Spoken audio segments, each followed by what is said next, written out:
Nu va, pasiekėm Naglio kopos viršų, Kuršių nerijoje. Įėjimas 5 eurų, bet tikrai verta tokius vaizdelius matyti čia kartą gyvenime. Eiktus savo, kaip marios atrodo. Nebuvo lengva užkilt. Tikrai verta.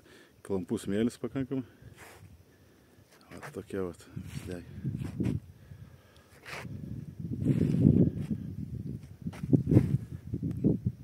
Draustinis rezervatas aplinkui.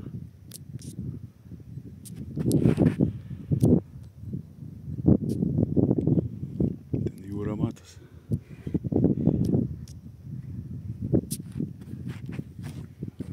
Živilė duoda sveikinimus.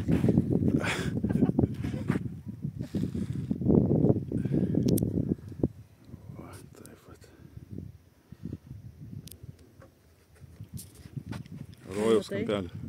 Aha. Vėjo jėgainės matos. A, jo. Toli yra. O čia tai tikrai pirmas į gyvenime tokį fantastiškam kampelį.